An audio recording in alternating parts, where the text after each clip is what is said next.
ఇప్పుడు ప్రపంచంలో కొన్ని చోట్ల యుద్ధాలు జరుగుతున్నాయి కదండి. యుద్ధాలు జరుగుతున్నాయా? వింటున్నారా? వార్తలు వింటున్నారా? చదువుతున్నారా వార్తలు? యుద్ధాలు జరుగుతున్నాయి. ఎక్కడెక్కడ? ఇజ్రాయెల్లో జరుగుతున్నాయి, రష్యా యుక్రెయిన్లో జరుగుతున్నాయి. సో ఇంకా మనకు తెలియని చోట చాలామంది జరుగుతుంటాయి, కానీ తెలిసిన యుద్ధాలు అనేవి. ఓకే, సో ఎందుకో ఈరోజు యుద్ధాల గురించి కొద్దిగా మాట్లాడుకుందాం అనిపిస్తుంది. కరెంట్ అఫైర్స్ కదా, యుద్ధాల గురించి మాట్లాడుకుందాం ఈరోజు. ఏమండి, బైబిల్లో కూడా చాలా యుద్ధాలు ఉన్నాయి కదా. పాత నిబంధనలో చాలామంది రాజులు కొట్టుకున్నారు. అయితే ఈరోజు మన అంశం ఏంటంటే, బైబిల్లో కొన్ని యుద్ధాలని దేవుడు అనుమతించాడు, కొన్ని యుద్ధాలు వద్దన్నాడు. మన లైఫ్లో కూడా యుద్ధాలు జరుగుతూనే ఉన్నాయి. మన వ్యక్తిగత కుటుంబ జీవితాల్లో, మనిషి జీవితంలో యుద్ధాలు జరుగుతూ ఉంటాయి కదా. మనమంతా యుద్ధ భూమిలో ఉన్నట్టు చెప్తుంది బైబిల్. మనమందరం పోరాటంలో, ఆత్మీయ పోరాటంలో ఉన్నాం. ఏది ఏమైనా ఈరోజు అంశం ఏంటంటే, దేవుడు అనుమతించిన యుద్ధమే మనం చేయాలి. దేవుడు అనుమతించని యుద్ధం వైపు కళ్ళు కూడా ఎత్తకూడదు మనం. చూద్దాం. ఒక బైబిల్లో ఒక ఉదంతాల్ని మనం గుర్తు చేసుకుందాం. మీరు ఎవరు రెఫరెన్స్లు తీయొద్దండి ఇప్పుడు చెప్పేదానికి. తీయమన్నప్పుడు తీయండి. బైబిల్లో ఒక 2 యుద్ధాల గురించి మనం మాట్లాడుకుందాము, జస్ట్ మన అండర్స్టాండింగ్ కోసంగా. అవి ఎక్కడున్నాయంటే, మొదటి రాజులు 22వ అధ్యాయంలో ఉంటాయి. ఇంకొక యుద్ధము 2వ రాజులు 3వ అధ్యాయంలో ఉంటుంది. మొదటి యుద్ధం ఏంటంటే, ఇజ్రాయెల్ రాజుకి ఒక యుద్ధం వస్తుంది. ఆహాబు వేరే రామోత్ గిలియాద్, తెలుగులో ఏమంటారు అంతేనా? రామోత్ గిలియాద్. ఓకే, దాని విషయంలో యుద్ధం వస్తుంది, ఇజ్రాయెల్ రాజుకు వస్తుంది. కానీ యూదా రాజు సహాయము ఈయన అడుగుతాడు. యూదా రాజు ఆ రోజు ఎవరంటే యెహోషాపాత్. ఆయన వచ్చి ఈయనకి హెల్ప్ చేస్తాడు. యెహోషాపాత్ అంటాడు, మన యుద్ధం అయితే పోతున్నాము, ఒకసారి దేవుని చిత్తాన్ని కనుక్కు. ఎందుకంటే యూదా రాజులు చాలా వరకు బెటర్ ఇజ్రాయెల్ రాజుల కన్నా. కొద్ది గొప్ప దేవుని భక్తులు, భయభక్తులు వాళ్ళకు ఉండేవి. కాబట్టి ఆయన అంటాడు, ఆహాబుతో అంటాడు, ఆహాబు మనం దేవుని చిత్తం అడుగుదాము, ప్రవక్తల్ని అడిగి చూద్దాము అంటాడు. ప్రవక్తలు అందరూ వస్తారు, అందరు ప్రవక్తలు యుద్ధానికి వెళ్ళమంటారు. కానీ ఒక్క నిజమైన ప్రవక్త, నిజమైన ఆత్మచేత నడిపించబడిన ప్రవక్త ఏమంటాడంటే, మీరు పోవద్దు అంటాడు. పోతారు. అతన్ని కేర్ కూడా చేయరు. మెజారిటీ కదా మనకు కావాల్సిన, మెజారిటీ కదా. మెజారిటీ మాతో ఉన్నారు, ఎస్ మాకు బాగా సపోర్ట్ ఉంది. ఆ మెజారిటీతో వెళ్తారు, ఓడిపోతారు. ఎంత ఓడిపోతారంటే ఆహాబు ప్రాణాలే పోగొట్టుకుంటాడు. ఈయన ఎవరు? యెహోషాపాతు కొద్ది గొప్ప దేవుని భయభక్తులు ఆయనకు ఉన్నాయి కాబట్టి చావు పోయి అంటారు, చావు తప్పి కన్నులు అట్టబోయింది అంటారు కదా, అట్లా తప్పించుకొని వస్తాడు. మరో యుద్ధం క్యారెక్టర్స్, ఒక్క క్యారెక్టర్తో అన్నీ మారిపోతాయి. యెహోషాపాతు ఉంటాడు మళ్ళీ ఆ యుద్ధంలో కూడా. ఆయనకి ఆహాబు కుమారుడితో మళ్ళీ అదే ప్రాబ్లం వస్తుంది. ఆహాబు కుమారుడికి ఇంకొక యుద్ధం వస్తుంది. ఆ యుద్ధంలో కూడా అంకుల్ని అడుగుతాడు యెహోషాపాతు, అంకుల్ మా డాడీకి చేసే ఒక హెల్ప్, అలాగే నాకు కూడా చేయమంటే సేమ్ రిపీట్ మళ్ళీ సీన్. మళ్ళీ యెహోషాపాతు వస్తాడు, మళ్ళీ మనం ప్రవక్తలను అడుగుదాము, దేవుని చిత్తాన్ని అడుగుదాము, దేవుని ఉద్దేశం అంటే కనుక్కుందాము, దేవుని పర్మిషన్ తీసుకుందాము అంటాడు. అప్పుడు దేవుడు పర్మిషన్ ఇస్తాడు యుద్ధానికి వెళ్ళమని. ఆ యుద్ధంలో సూపర్ డూపర్గా గెలుస్తారు. అంటే ఇక్కడ అర్థమైంది ఏంటంటే, కొన్ని యుద్ధాలు దేవుడు అనుమతిస్తాడు, కొన్ని యుద్ధాలకి పోవద్దంటాడు, స్టాప్ పెడతాడు. సో మనందరి జీవితాల్లో కూడా ఇలాంటి యుద్ధాలు వస్తూనే ఉంటాయండి. ఏమండి, మనమందరము ఎంతమంది రియలైజ్ అవుతున్నామో ఏమో తెలియదు, కానీ ఒక్కొక్క మరణం చూసినప్పుడు నాకు నా డేస్ దగ్గరికి వచ్చాయి అనిపిస్తుంటుంది. నేను పోయే దినము దగ్గరికి వచ్చింది అనిపిస్తుంది. ఏంటో మీకు నెగిటివ్గా ఉండొచ్చేది, కానీ ఇది అందరి వాస్తవం, అందరి జీవితాల్లో ఇది వాస్తవం. మొన్నటి కన్నా నిన్న దగ్గరైంది, నిన్నటి కన్నా ఈరోజు ఇంకా దగ్గరైంది. ఆ రోజు మనం అందరం అండి, ఎవరైనా ఏమండి ఏజ్ గడపని వాళ్ళు ఎవరు ఉన్నారా? ఏజ్ రాని వాళ్ళు ఎవరు ఉన్నారా? ఉంటే చెప్పండి, మీరు ఏం చేస్తున్నారు చెప్పండి. ఏమండి, వీఆర్ ఆల్ ఏజింగ్. మనందరం కూడా వయసు పైబడుతూ ఉంది మనకి. నాకైతే మొన్న చదివినట్టు ఉంటుంది, నేను ఎయిత్ క్లాసు 10th క్లాసు మొన్న చదివినట్టు ఉంటుంది కదా.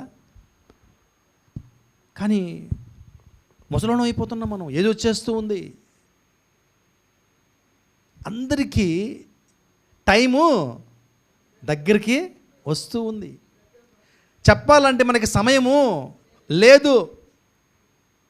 ఆహాబులాగా అనవసరమైన యుద్ధాల జోలికి పోకూడదండి.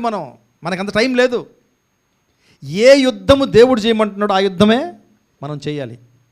అనవసరమైన యుద్ధాలు చేస్తూ టైంని మనము వేస్ట్ చేసుకోవద్దు. ఈరోజు మన అంశము ఇదే, no time for unnecessary affairs. అనవసరమైనటువంటి విషయాల కోసం మన దగ్గర సమయము లేదు. ఓకే, సో ఈ మన జర్నీలో మనకి ఇలాంటి యుద్ధాలు వస్తూ ఉంటాయి. అయితే కొన్ని యుద్ధాలు నిజంగా మనం పోరాడవలసిన యుద్ధాలైతే, దేవుడు పర్మిట్ చేసిన యుద్ధాలైతే, కొన్ని అవరోధాలు మాత్రమే. అవి ఆ యుద్ధాలు కాదు, అవి ఒక అవరోధాలు. వాటిని నైస్గా స్మూత్గా దాటిపోవాలి. సో ఈ యుద్ధాల గురించి ఈరోజు మాట్లాడుకుందాం. ఎలాంటి యుద్ధాలు మన లైఫ్లో ఉంటాయండి? ఎలాంటి యుద్ధాలు మన లైఫ్లో ఉంటాయి తెలుసా?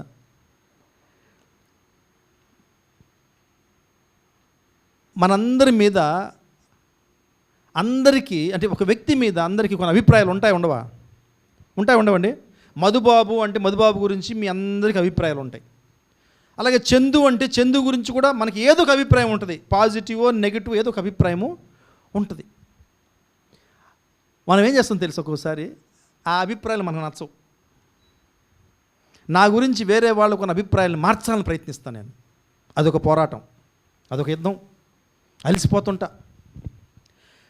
అంటే వాళ్ళకి తగ్గట్టుగా, వాళ్ళ హృదయంలో సంపాదించేటట్టుగా నేను మారడానికి ప్రయత్నిస్తుంటా. ఇది పెద్ద యుద్ధం. నాతో ఏకీభవించిన వాళ్ళని ఏకీభవించేటట్టు చేసుకోవడానికి యుద్ధం చేస్తా. స్ట్రగుల్, పోరాటం, ఘర్షణ, యుద్ధమే. అలసిపోతుంటా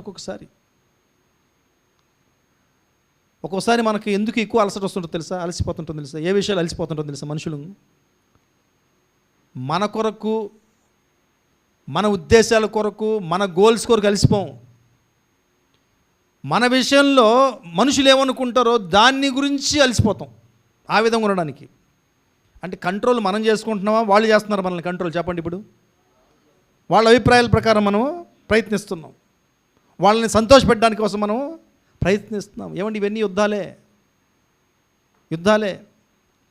దేవుడు అంటాడు, వీటిలో చాలా వరకు అనవసరమైన యుద్ధాలు చేసుకుంటున్నారు మీరు, వేస్ట్గా అలసిపోతున్నారు.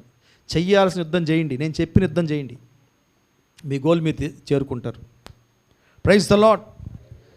సో మనము మనల్ని అర్థం చేసుకున్నట్టు మరి వాళ్ళని కన్విన్స్ చేయాలని ప్రయత్నిస్తుంటాం. ఇదొక యుద్ధమే. అలాగే వాళ్ళ అభిప్రాయాన్ని మన మీద మార్చడానికి ప్రయత్నిస్తాం, పోరాడతాం. అదొక యుద్ధమే. అలాగే మనల్ని వాళ్ళు ఇష్టపడాలి, దీనికోసం యుద్ధం చేస్తుంటాం, అలసిపోతాం, పోరాడుతుంటాం. అలాగే వాళ్ళు నేను చేసేది అంతా నాకు సపోర్ట్ చేయాలి, ఇదొక యుద్ధం. ఏమండి, ఇవి వాస్తవంగా చాలా జరిగేవి కాదు. ఒక వ్యక్తి మీద అభిప్రాయము, దాన్ని ఎవరు అంటే మార్చలేరని కాదు, కానీ ఆ అభిప్రాయం రాకుండా ఎవరు చేయలేరు. నాకు అనుకున్నట్టుగా అందరికీ అభిప్రాయాలు ఉంటాయి. అయితే ఆ అభిప్రాయము తీసుకోకపోవడం అనేది మన చేతిలో పెట్టాడు దేవుడు. కాబట్టి ఇటువంటి యుద్ధాలు మనము చేస్తూనే ఉంటాం. ఒక యుద్ధం జాగ్రత్తగా గమనించాలి. మనము ఎప్పుడు మనుషుల్ని సంతోషపెట్టడానికి మనం యుద్ధం చేయొద్దండి. అంటే వాళ్ళని జయించడానికి, వాళ్ళ హృదయాలు జయించడానికి, వాళ్ళ అభిప్రాయాల్లో గెలవడానికి, వాళ్ళ అభిప్రాయం ప్రకారం మనల్ని మనము మార్చుకోవడానికి అంత స్ట్రగుల్ అవసరం లేదు. ఎందుకు ఈరోజు మనం అనవసరంగా అలసిపోతున్నామంటే ఇది కారణం. చాలా వరకు దేవుడు మనకి చెప్పట్లేదు. చాలా యుద్ధాలు మనల్ని దేవుడు ప్రోత్సహించట్లేదు. కైనా మన సొంత తెలివితో యుద్ధాలు చేసుకుంటున్నాం, అలసిపోతున్నాం, ఓడిపోతున్నాం. సో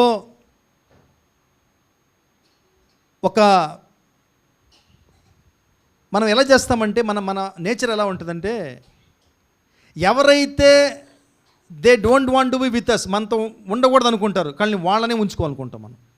బలవంతం. నీతో అసలు ఉండాలని కూడా లేదు వాళ్ళు, కానీ మనం ఏం చేస్తాము, పోరాడి వాళ్ళని మనతోనే ఉంచుకోవాలనుకుంటాం.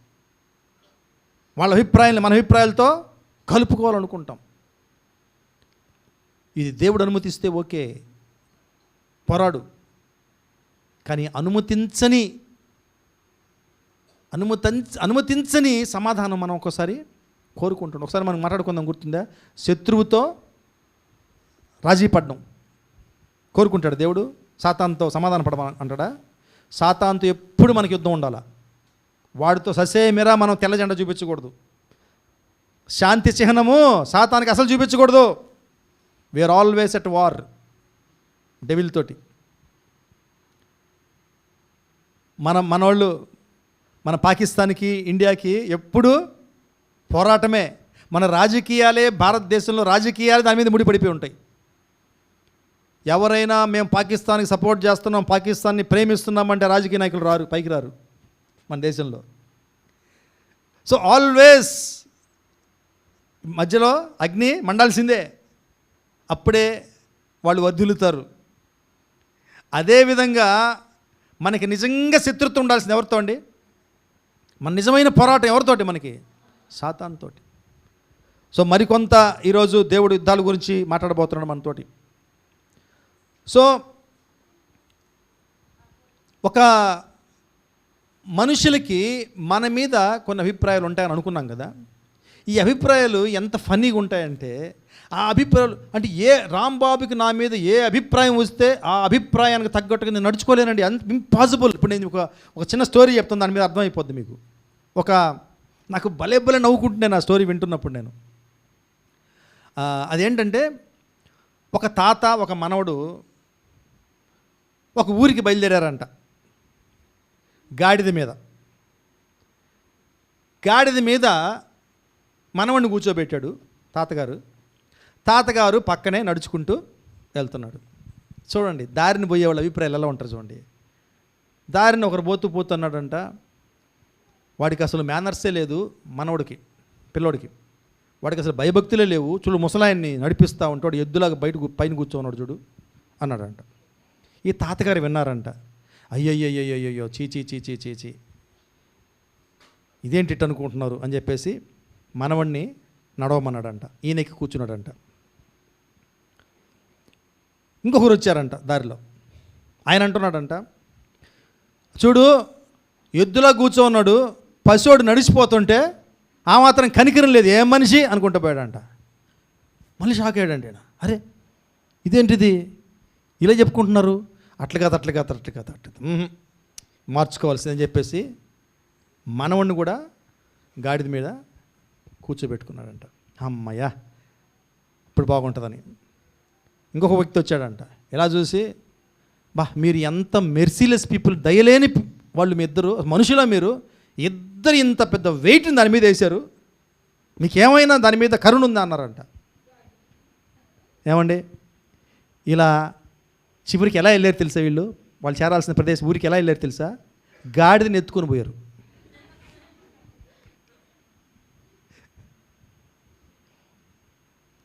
ఏమంటే గాడిద మీద మనం ఉంటే బాగుంటుందా, మన మీద గాడిద ఉంటే బాగుంటుందా చెప్పండి? సో మనుషుల అభిప్రాయాలకి, ప్రతి అభిప్రాయాన్ని ప్రకారం నీ జీవితాన్ని మార్చుకోవాలని ఇట్టే ఉంటుంది. గాడిదని ఎత్తుకుపోతుంటాం మనం చివరికి. సో ఇది చాలా జాగ్రత్తగా ఉండాలండి. మనుషుల అభిప్రాయాల మీద మన జీవితాన్ని కట్టుకోకూడదు. మనం కట్టుకుంటే ఒకరి అభిప్రాయం మీదనే కట్టుకోవాలి. ఎవరు? దేవుని అభిప్రాయం మీదనే మనం కట్టుకోవాలి మన జీవితాల్ని.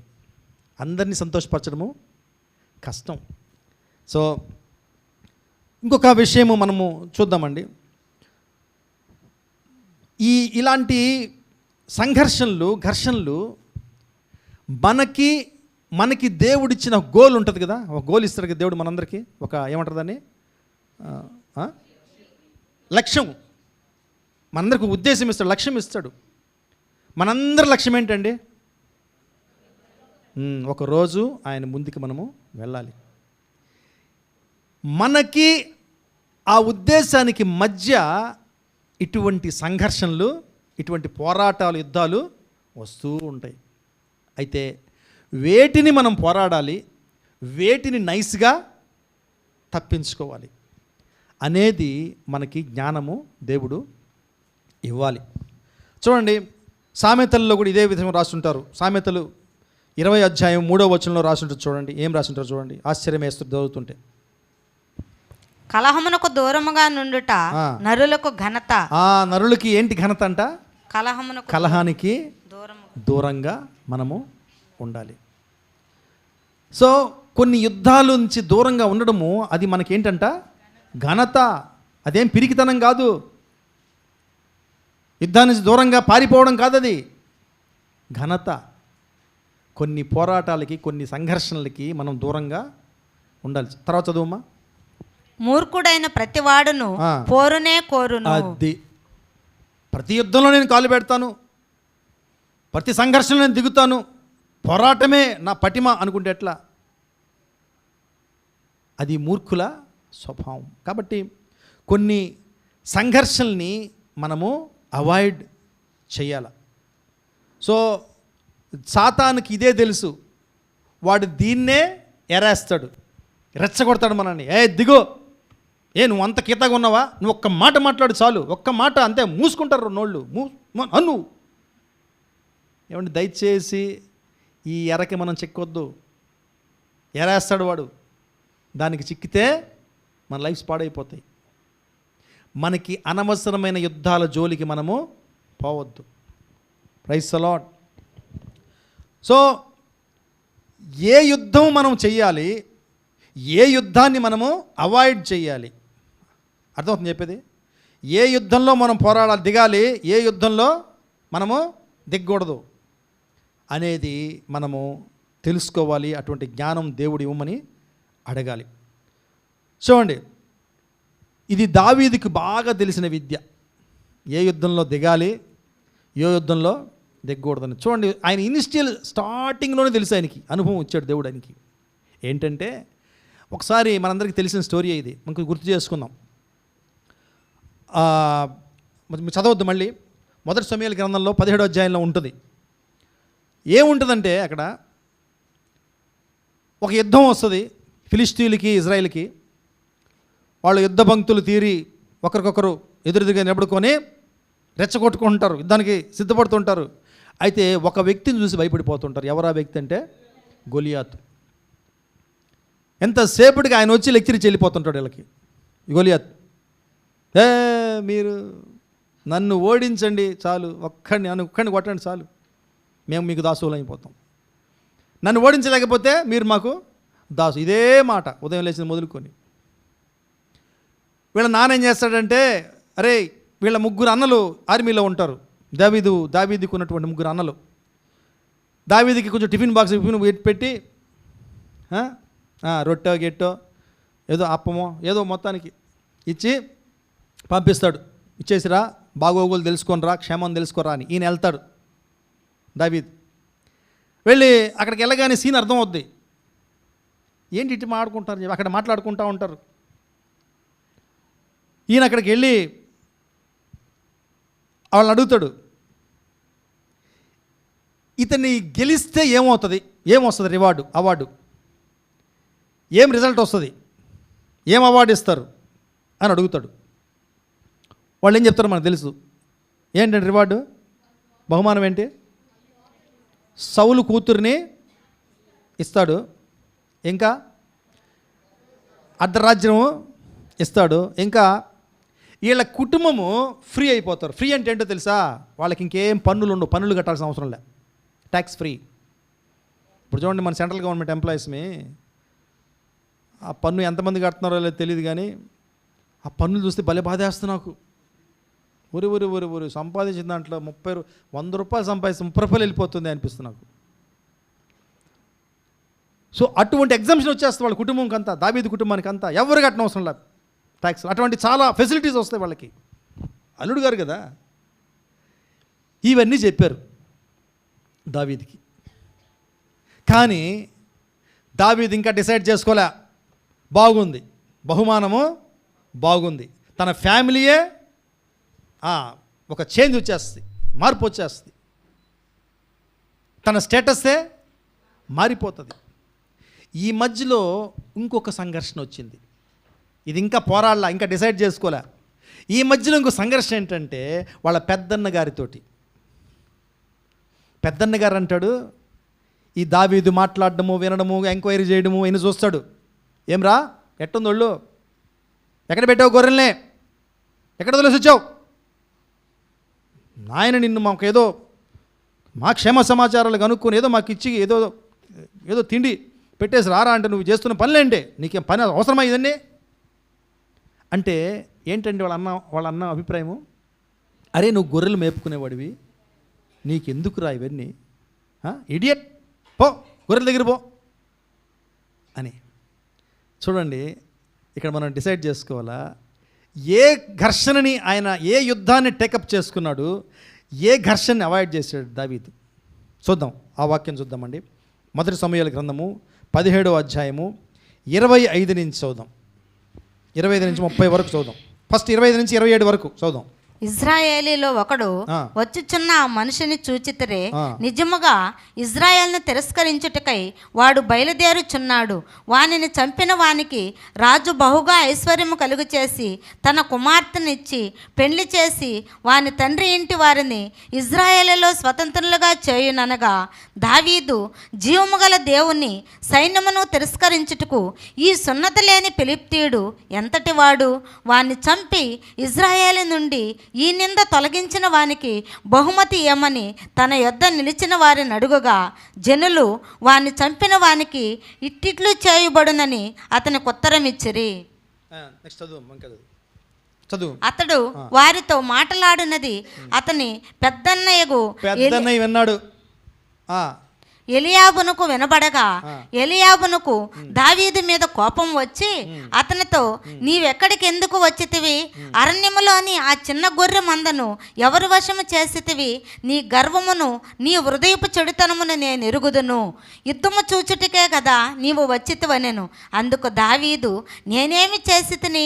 మాట మాత్రము పలికితినని చెప్పి అతని యొద్ద నుండి తొలగి తిరిగి మరి ఒకని ఆ ప్రకారమే అడుగుగా. ఒక్క నిమిషం అమ్మా, అంతవరకు చాలు. ఆయన ఏమన్నాడు, దావీదు ఏమన్నాడు? దీనికి ముందెళ్ళు థామస్. అందుకు దావీదు, నేనేమి చేసి తిని మాట మాత్రం నేను ఏమన్నా నేను ఆ మాటడి తప్పే ఉంది చెప్పు, అంతే, అంతవరకు అన్నాడు. దాని గురించి నీకేమి, ఏం పెద్ద నువ్వు ఆర్మీ వాడు, నువ్వు గర్వపడుతున్నావా? నీకు తెలుసా నేనేం చేశాను? నేను సింహాలు చంపినోడు, నాకు నీకు అని ఆర్గ్యుమెంట్ చేయలే అక్కడ వాళ్ళ అన్నతోటి, గొడవ పడలే. యాక్చువల్గా అందరి ముందు దావీదుని అవమానపరిచాడు వాళ్ళ అన్నయ్య. గొర్రెలు మేపుకున్నవాడా, పో అక్కడి నుంచి అని. అక్కడేం ఆర్గ్యుమెంట్ చేయలే. ఏముంది నెక్స్ట్ వచనంలో ఏముంది? 30, అతని యొద్ద నుండి తొలగి తప్పుకున్నాడు అక్కడి నుంచి. ఈ అవాయిడెడ్ హిమ్, వాళ్ళ అన్నయ్యని అవాయిడ్ చేశాడు, దాన్ని పొడిగించుకోలా, ఆ సంభాషణని ఆయన, ఆ ఆర్గ్యుమెంట్ని పొడవించుకోలా.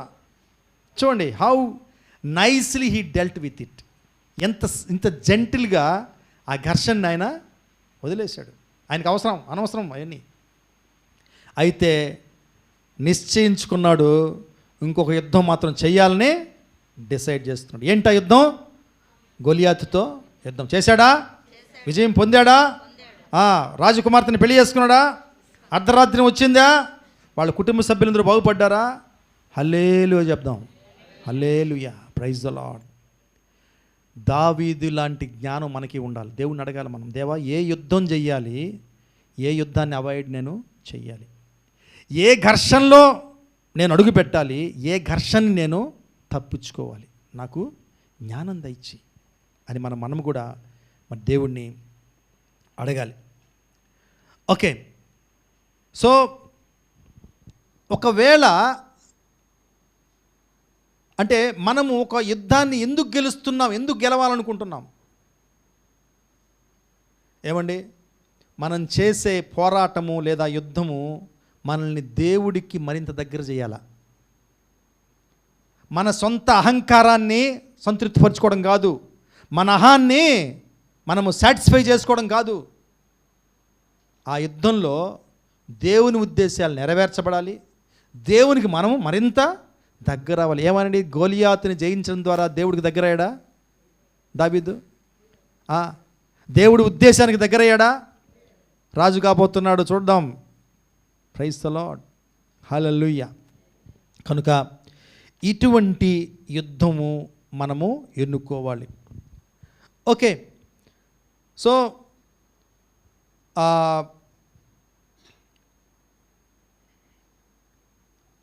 మనం ఇందాక ముందుగా మాట్లాడుకున్నట్లుగానే మనం చాలాసార్లు స్ట్రగుల్ అవుతాము, పోరాడతాము, ఘర్షణ పడుతుంటాము.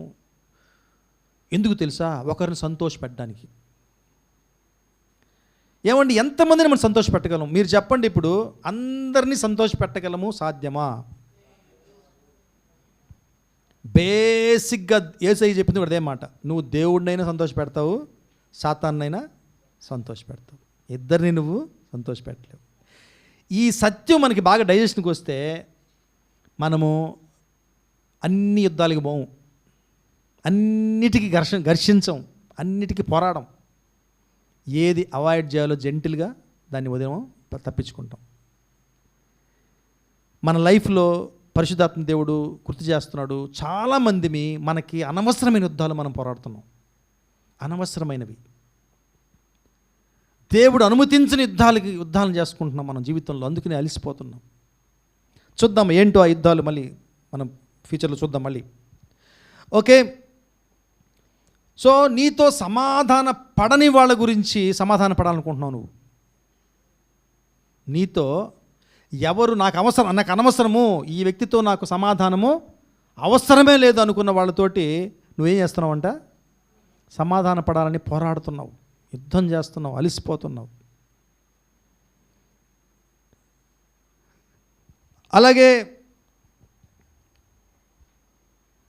రోమీయుల పత్రిక 12:18 ఒక మాట రాసిన చదువుదాం. ఇందాక అనుకున్న మాట బైబిల్లో ఉంది, చూడండి. రోమీయుల పత్రిక 12:18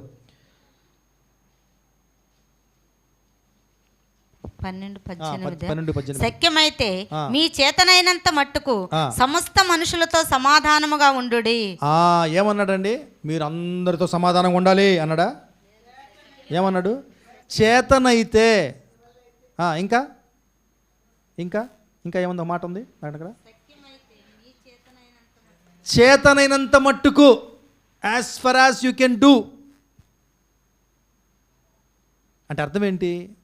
అందరితో సమాధాన పడ్డము సాధ్యం కాదు, సాధ్యమైనంత వరకు అన్నాడు, నీ చేతనైనంత వరకు అన్నాడు. అందరితో సంతోషంగా, అందరితో సమాధాన పడ్డము అది పాసిబుల్ అయి ఉంటే దేవుడు ఇంకొక విధంగా చెప్పుండేవాడు. No, you must have peace with every one అని చెప్పుండేవాడు. కాబట్టి అందరితో సమాధానం పడాలి నేను అని మనము అనవసరమైన యుద్ధం చేస్తున్నాం, అలసిపోతున్నాం. హల్లెలూయా. ఇది ఎందుకు జరుగుతుందో తెలుసా? దేవుడు చెప్పేస్తున్నాడు, నీకు ఆ యుద్ధము అవసరం లేదు. నువ్వు ఎంత పీస్గా ఉండాలన్నా వాళ్ళు నీతో సమాధానం చెయ్యరు, సమాధానం పడరు. నువ్వు స్ట్రగుల్ అవ్వద్దు. కానీ మనం ఏం చేస్తాం తెలుసా? నేను దేవుని బిడ్డను కదా, అమ్మో నేను నీతిగా ఉండాలి. ఎంత నీతి అండి? బైబిల్లో ఏం చెప్పింది తెలుసా? నీతిగా ఉండు, అతి నీతిగా ఉండొద్దు. నీతిగా ఉండు, దేవుని నీతి కన్నా కాదు. ఆయన ప్రసంగి గ్రంథంలో చెప్పుంటాడు చూడండి ఈ మాట. చూడండి 7వ అధ్యాయము 16వ వచనంలో ఒక మాట ఉంటుంది చూడండి. ప్రసంగి 7వ అధ్యాయం 16. అందరం గుర్తుపెట్టుకోవాల్సిన మాట ఇది. మనం చాలామంది ఒక్కోసారి అలా అలా ప్రవర్తిస్తుంటాం. 7:16 అధికముగా నీతిమంతుడవై ఉండకము, అధికముగా జ్ఞానివి కాకము, నిన్ను నీవేళ నాశనము చేసుకుందువు. చూడండి, నిన్ను నీవేళ నాశనం చేసుకుందువు. దేని ద్వారా నాశనం చేసుకుంటున్నారంట? ఇది మనకు అవసరం. ఒక మాట చూద్దాం. అధికముగా నీతిమంతుడై ఉండకము. నువ్వు ఉండు, అతి చేయకు. పక్కన చెప్పండి, అతి చేయకు. పర్లేదు చెప్పండి, అతి చేయకు. మామ చెప్తానులే మీకు.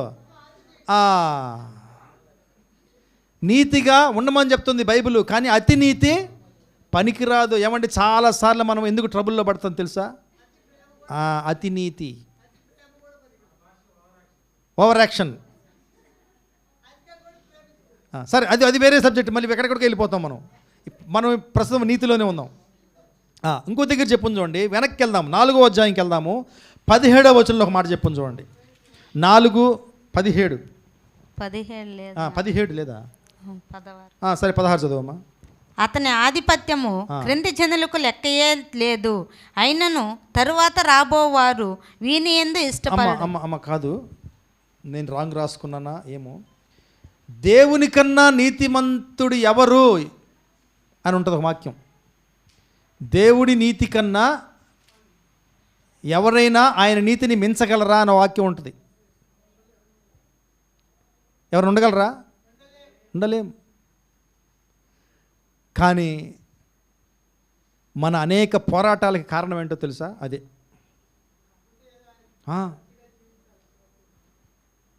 నీ ఎఫర్ట్స్ నువ్వు పెట్టు, నువ్వు చేయగలిగింది చెయ్యి, కానీ నువ్వు చేయలేని దాని గురించి పోరాడొద్దు, అలసిపోవద్దు. Praise the lord. ఈరోజు దేవుడు మనందరితో మాట్లాడుతున్నప్పుడు ఒకసారి ఆలోచించుకుందాం. ఎక్కడ నేను అటువంటి పోరాటాలు చేస్తున్నాను? దేవుడు వద్దన్న పోరాటం ఎక్కడ చేస్తున్నాను నేను గుర్తుపడదాం, దాన్ని అవాయిడ్ చేద్దాం, దేవునికి వదిలిపెడదాం. హల్లెలూయా. సో కొంతమంది బంధుమిత్రులు వాళ్ళు మనల్ని అవాయిడ్ చేస్తారు, మనకు అర్థమైపోద్ది ఆ విషయం. కానీ మనం ఏం చేస్తాం తెలుసా? అదిగో ఆ ప్రసంగరణలు చెప్పిల్లా, నీతి, అతి నీతి, అతి ఓవర్ యాక్షన్ చేసి పూసుకోవాలనుకుంటాం. అది ఎంతటికి పూసుకోలేం. దానికి బాధపడతాం, అలసిపోతాం, నిద్రలేని రాత్రులు గడుపుతాం, ఏడుస్తాం. ఏమండి, దేవుడు చెప్పాడు కదా, అందరితో నువ్వు సమాధానంగా ఉండడం కష్టం, అందరిని నువ్వు సంతోషపెట్టడము కష్టం.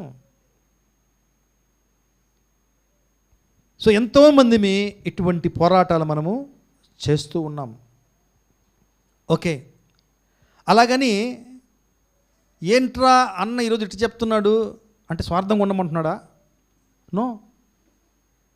ఏమండి, మనము ఒకరిని ప్రేమించడానికి బద్ధులమై ఉన్నాం. ఒకరిని మనము ప్రేమించడానికి బద్ధులమై ఉన్నాము. కానీ ఆ ప్రేమని మించి మనము ఏమీ చేయలేం. ఒక వ్యక్తి మీద ఒక చిన్న మన బిడ్డలు ఉంటారు కదా, మన బిడ్డల మీద ప్రేమ ఉంటుందా? మనకి ఉంటుంది కదా. మరి వాళ్ళు ఎప్పుడు వాళ్ళని సంతోషపెట్టడానికి ట్రై చేస్తాం మనం. వాళ్ళు ఎప్పుడు సంతోషపడతారండి? వాళ్ళు చెప్పిందంతా మనం చేస్తే సంతోషపడతాం, అవునా కదా? కానీ మన బిడ్డల విషయంలో చాలాసార్లు మనం వద్దంటాం. ఇది చేయకూడదు, అది చేయకూడదు. వాడు ఏడ్చి పెట్టినా కూడా వాడికి మనము ఇవ్వము. ఎందుకు ఇవ్వము? అది వాళ్ళకి హానికరం అని తెలుసు. ఇప్పుడు నేను ఏం చెప్తున్నానంటే, ప్రేమించడం వేరు, ఒకరిని సంతోషపెట్టడము వేరు. ఈ రెండు ఒకటి కాదు అని చెప్తున్నాను నేను. అంటే ఒకరిని సంతోషపెట్టలేకపోతే వాళ్ళ మీద నీకు ప్రేమ లేనట్టు కాదు, లేదా నువ్వు ఒకరిని సంతోషపెడుతున్నామంటే వాళ్ళ మీద నీకు ప్రేమ ఉన్నట్టు కూడా కాదు. ఇది వేరు, అది వేరు. అలా కన్ఫ్యూజ్ కావద్దండి మనం. అంటే ఒకరిని సంతోషపెట్టాలి, నా వల్ల ఇంకో సంతోషంగా ఉండాలి, ఇదే ప్రేమ అనుకోవడం రాంగ్. కాబట్టి ప్రేమ ఉండాలి, కానీ ఆ ప్రేమని దాటి మనం ఒకరిని సంతోషపెట్టలేం. మనం ప్రేమ వేరు, ఒకరిని సంతోషపెట్టడము వేరు. ఈ డిఫరెన్స్ మనము తెలుసుకున్నప్పుడు మనము సమాధానంగా ఉంటాం. యేసుప్రభు ఒక మాట చెప్పాడు మత్తయి సువార్త 10వ అధ్యాయంలో. ఈ సమాధానం అనేది, నీలో ఉన్న సమాధానము నువ్వు ఒకరిని కలిసినప్పుడు వాళ్ళకి వెళ్తుంది. వాళ్ళు యాక్సెప్ట్ చేస్తే. వాళ్ళు రిజెక్ట్ చేశారనుకో, అది తిరిగి నీ దగ్గరికి వస్తుంది. అంటే అర్థం ఏంటి? కేసు ఏదైనా సరే సమాధానము నీ దగ్గర ఉంటుంది. అర్థమైందా?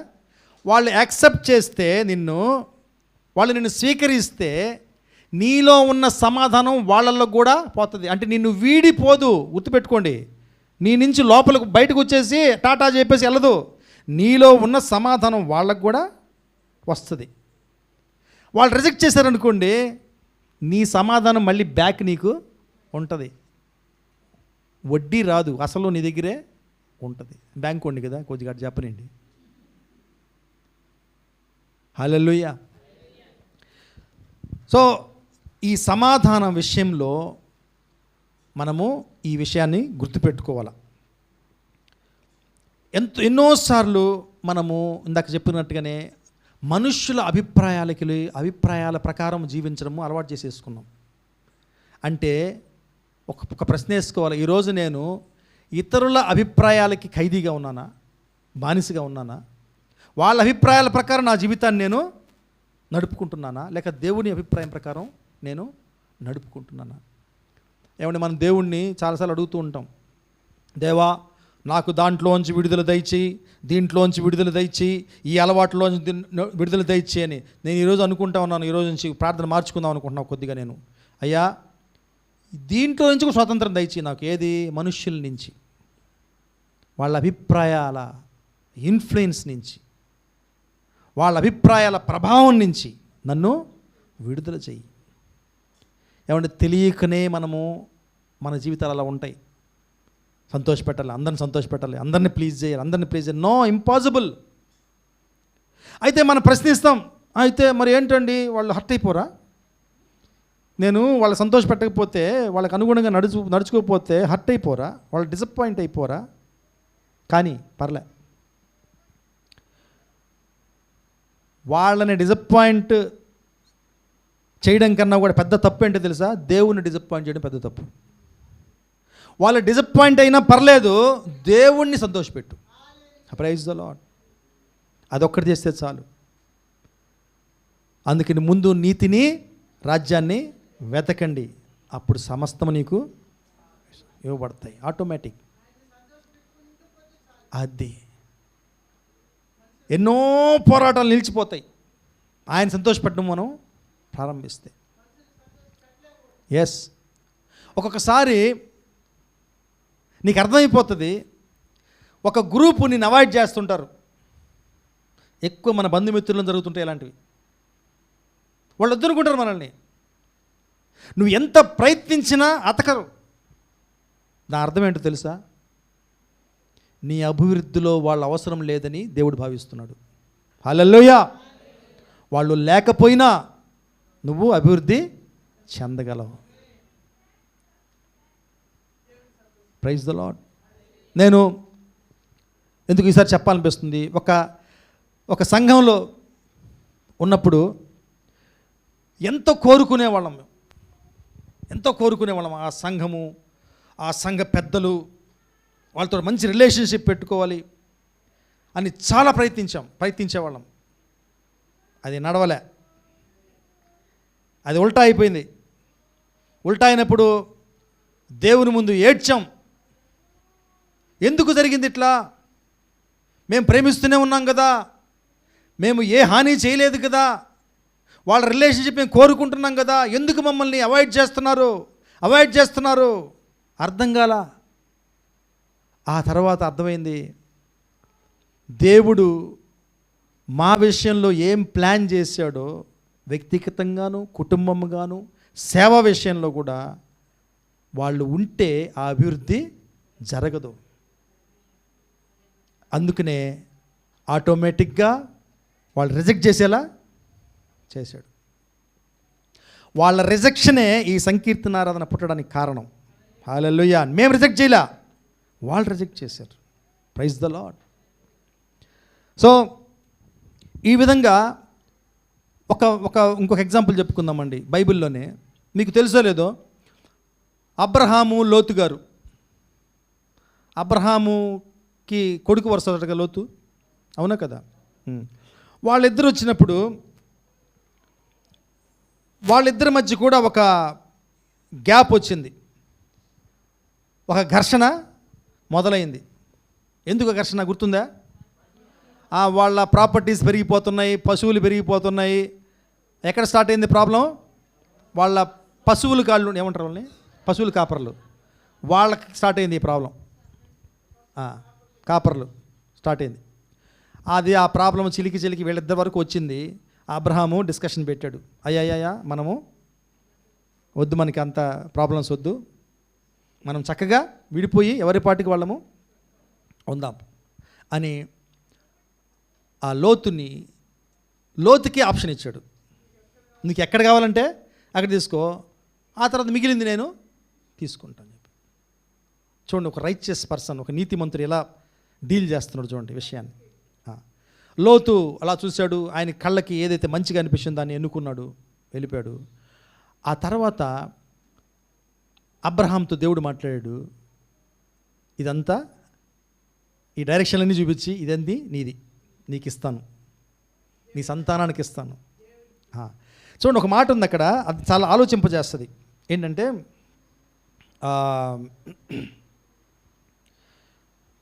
ఆదికాండము 13వ అధ్యాయము 7 నుంచి 9 చదువుదామండి.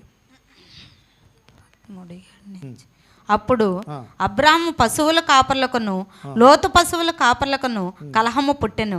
ఆ కాలమంతు కనానీయులు పెరిజ్జీయులు ఆ దేశంలో కాపురం ఉండిరి. కాబట్టి అబ్రాము మనం బంధువులము కనుక నాకును నీకును నా పశువుల కాపర్లకును నీ పశువుల కాపర్లకును కలహం ఉండకూడదు. ఈ దేశమంతయు నీ ఎదుటనున్నది కదా, దయచేసి నన్ను విడిచి వేరుగా నుండుము. నీవు ఎడమ తట్టు మట్టుకు వెళ్ళిన ఎడల నేను కుడి తట్టుకును, నీవు కుడి తట్టునకు వెళ్ళిన ఎడల నేను ఎడమ తట్టునకు వెళ్ళుదునని లోతుతో చెప్పగా. చాలు. నెక్స్ట్ 14వ వచనానికి జంప్ అవ్వమ్మా. లోతు అబ్రామును విడిచి పోయిన తరువాత యెహోవా, ఇదిగో నీ కన్నులెత్తి నీవు ఉన్న చోట నుండి ఉత్తరపు తట్టు, దక్షిణపు తట్టు, తూర్పు తట్టు, పడమర తట్టును చూడము. చూడండి, అబ్రహాముకి దేవుడు ఇవ్వబోతున్న ఆశీర్వాదాన్ని ఎప్పుడు చూపించాడు? లోతు విడిచిపోయిన తర్వాత. Praise the Lord. ఏమండి, కొన్ని స్ప్లిట్స్, కొన్ని సపరేషన్స్ దేవుడు పర్మిట్ చేస్తాడు మన జీవితంలో, మనం సహించాల్సిందే. అసలు ఒక బైబిల్ పండితుడు అంటాడు, అసలు దేవుడి ప్లాన్లో లోతు లేడంట. అబ్రహాముని పిలిచాడు దేవుడు, కానీ ఈయనేం వేసుకున్నాడు? భయ్యా రా అని తీసుకొచ్చాడు భయ్యాని. కానీ చూడండి, ఆ లోతుని సపరేట్ చేసిన తర్వాత, విడిపోయిన తర్వాత, అప్పుడు దేవుడు ప్రామిస్ చేసినన్ని మళ్ళీ ఒక్కసారి ప్రాక్టికల్గా చూపించడం మొదలెట్టాడు. ఏమండి, మనము దేవుడు సపరేట్ చేసిన దాన్ని మళ్ళీ కలుపుకోవడానికి పోరాడుతున్నాం చాలామంది. మనం అవసరం లేదు. దేవుడు నీ జీవితంలో ఆ సెపరేషనే, ఆ వేరుపడడమే దేవుడి చిత్తమై సంకల్పం అయితే దాన్ని మనము భరించాలి. అంటే దేవుని కన్నా నీతిమంతులు మనం కానేరము. దేవుడు మనకిచ్చిన నీతి కన్నా అతి నీతి మనకి పనికిరాదు. ఈరోజు చాలామంది మనం ఎందుకు స్ట్రగుల్ అవుతున్నాం తెలుసా? దేవుడి కన్నా నీతిమంతులు అనుకుంటున్నాం. ఎందుకు మనం ఇబ్బంది పడుతున్నాం తెలుసా? ఈరోజు మనం పోరాటాల్లో అనవసరమైన పోరాటం ఎందుకు చేస్తున్నాం తెలుసా? మనం ఓవర్ యాక్షన్ నేర్చుకుంటున్నాం. అవసరమా?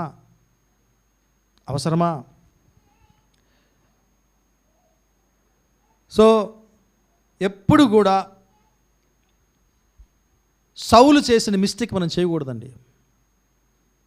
సౌలు ఒక పెద్ద మిస్టేక్ చేశాడు, చాలా మిస్టేక్స్ చేశాడు ఆయన. పెద్ద మిస్టేక్, రాజ్యాన్ని కోల్పో చేసిన మిస్టేక్ ఏంటో తెలుసా? కింగును చంపకుండా వద్దన్న వాటిని తీసుకొచ్చాడు. ఏవైతే దేవుడు వద్దన్నాడో వాటిని తీసుకొచ్చాడు. ఫస్ట్ ఏవేమో చెప్తాడు సౌలు, మన కబుర్లు చెప్తున్నా, ఏదైనా తప్పు చేసేసి నేను ఎందుకు చేస్తాను, అందుకు చేస్తాను, నేను అట్లా చేస్తాను, ఇట్లా చేస్తాను, ఏమో మనం కొంచెం పూత పూసుకుంటాం. ఇవన్నీ అయిపోయినాయి. ఫైనల్గా తన మనసులో ఉంది చెప్పేశాడు. ఏంటి ఆ మాట అంటే, మొదటి సమూయేలు గ్రంథము 15వ అధ్యాయము 24వ వచనం చూద్దాం. 15:24 మొదటి సమూయేలు 15:24. సౌలు జనులకు జడిసి వారి మాట వినినందున నేను యెహోవా ఆజ్ఞను నీ మాటలను మీరి పాపము తెచ్చుకుంటుని. ఇక్కడ సౌలు అంటున్నాడు, జనులకు జడిసి వారి మాట వినినందున నేను యెహోవా ఆజ్ఞను నీ మాటలను మీరి పాపము తెచ్చుకుంటుని. అంటే జనులను సంతోషపెట్టడానికి ప్రయత్నిస్తే ఇదే సమస్య. మనము అందరిని సంతోషపెట్టలేము. సంతోషపెట్టడానికి నువ్వు చేస్తున్న అలసిపోతున్న నీ పోరాటాలని దేవుడికి అప్పచెప్దాం. ఒక్కొక్కసారి దేవుడు అంటాడు, ఆ పోరాటం నిలిపేయి చాలు, అదంతే. కొన్ని అతక్కపోతేనే నేను ఆశీర్వాదం మొదలెడతా. నీ సొంత నీతితోటి, అతి నీతితోటి ప్రవర్తించుకు. నాకన్నా నీతిమంత్రివి కాదు, నాకన్నా నీతిమంత్రివి కాదు, నా నీతిలో నడువు.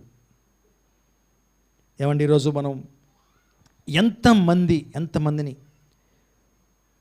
మనము ఈరోజు ఎంతమంది మనలో ఈ యొక్క దేవుడు అనుమతించని పోరాటాలు చేస్తున్నాం. అనుమతించని పోరాటాలు. ఒకసారి మనకు రోషం వచ్చేస్తుంది, ఆవేశం వచ్చేస్తుంది, అందరం బాగా చేయాలనుకుంటాం. సాధ్యమాది? సాధ్యమండి?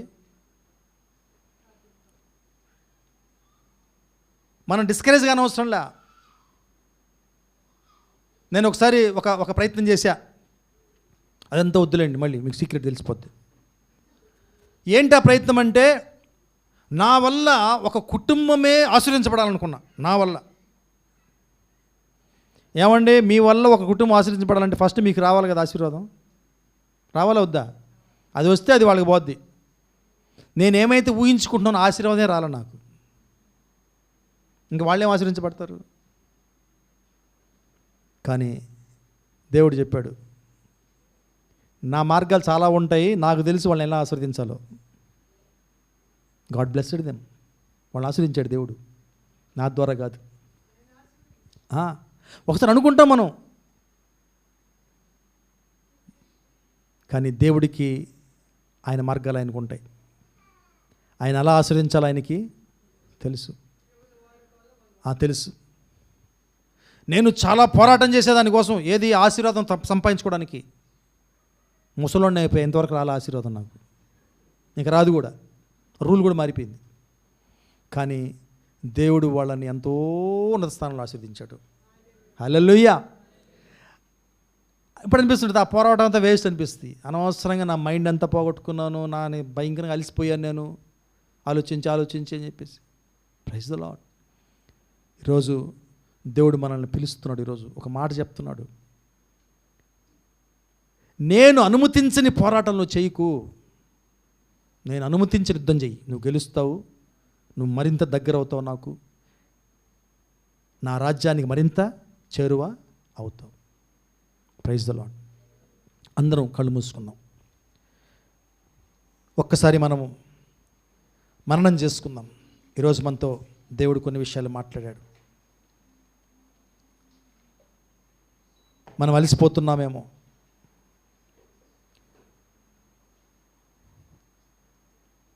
నీ అలసటికి కారణము నీ యుద్ధమా? ఏంటా యుద్ధం? ఆ యుద్ధం దేవుడు అనుమతించాడా? ఆ యుద్ధం నీకు దేవుడు ఇచ్చాడా చేయమని? లేక నీ సొంత తెలివి,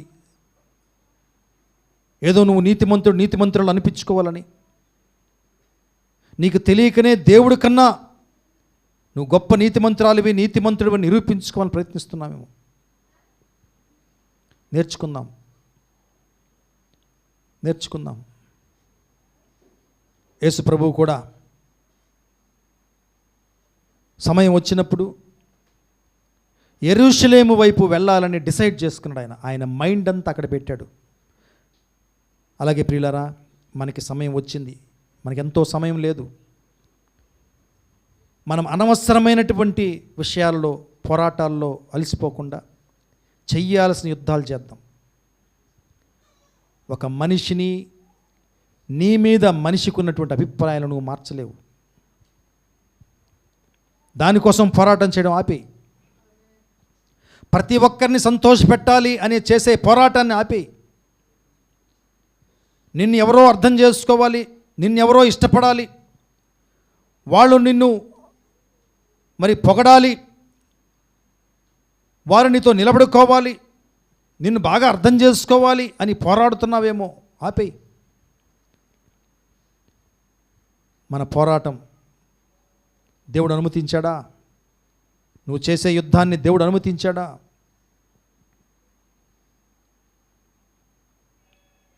ఆలోచించుకుందాం. దావీదు గురించి నేర్చుకుందాం. ఏ యుద్ధం చేయాలో, ఏ యుద్ధం చేయకూడదో, ఏ ఘర్షణలో దిగాలో, ఏ ఘర్షణ చేయని అవసరం లేదో ఆయనకి బాగా తెలుసు. అలాగే సౌలు కూడా మనుష్యులని ఇష్టపెట్టాలని, మనుషులను సంతోషపెట్టాలని చేసిన ప్రయత్నంలో పాపం చేశాడు. ప్రియులారా, మన యాత్రలో కొంతమంది భాగస్వామ్యం లేదేమో కొంతమందికి. ఆలోచించుకుందాం. నీ యాత్రలో, నీ సంకల్పంలో దేవుడు నీకు ఇచ్చిన ఉద్దేశంలో కొంతమందిని పెట్టలేదేమో. మరి వాళ్ళు ఉండాలని ఎందుకు తాపత్రయపడుతున్నావు? వాళ్ళు నీతో రావాలని ఎందుకు పోరాడుతున్నావు? లోతుని అబ్రహాం తీసుకొచ్చాడు, కానీ ఆ లోతు సపరేట్ అయిన తర్వాతనే మరి దేవుడు ఆశీర్వాదాలు ప్రారంభించాడు. నిజమైన ఆశీర్వాదం, నిజమైన నడిపింపు ప్రారంభమైంది. ఈరోజు ఎందుకు స్ట్రగుల్ అవుతున్నాం మనం? ఎందుకు పోరాటంలో అలసిపోతున్నాం? ఆలోచించుకుందాం. ఆత్మలో ఆలోచించుకుందాం. నీతో ఎవరు ఉండాలో దేవుని డిసైడ్ చేయనిద్దాం. దేవుని నిర్ణయం తీసుకొనిద్దాం. మనతో ఎవరు ఉండాలి, నీ టీంలో ఎవరు ఉండాలి?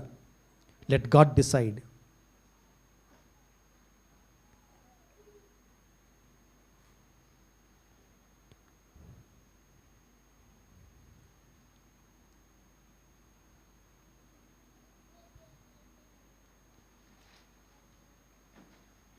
ప్రేమిద్దామండి. కానీ ప్రేమించడం వేరు, సంతోషపెట్టడం వేరు.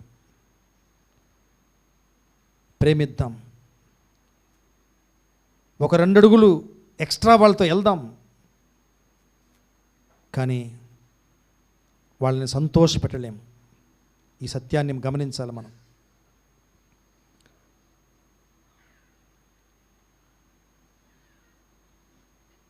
ఒక అర నిమిషం ఎవరికి వాళ్ళని మౌనంగా మన పోరాటాల గురించి ఆలోచించుకుందాం. ఈ పోరాటాలే నిన్ను దేవుని వైపు, దేవుని గమ్యం వైపు వెళ్ళనీయకుండా చేస్తున్నాయి. ఈ పోరాటాలు అవసరమా? దేవుడు అనుమతించాడా? నువ్వు పడుతున్నటువంటి ఘర్షణలు, సంఘర్షణలు దేవుడు అనుమతించాడా?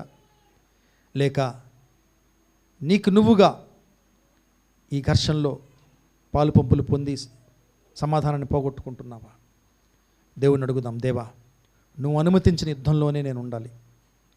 నువ్వు అనుమతించని యుద్ధాలు నాకు వద్దు ప్రభువా. నాకు ఆ జ్ఞానం దయచి. ప్రార్థించుకుందాం.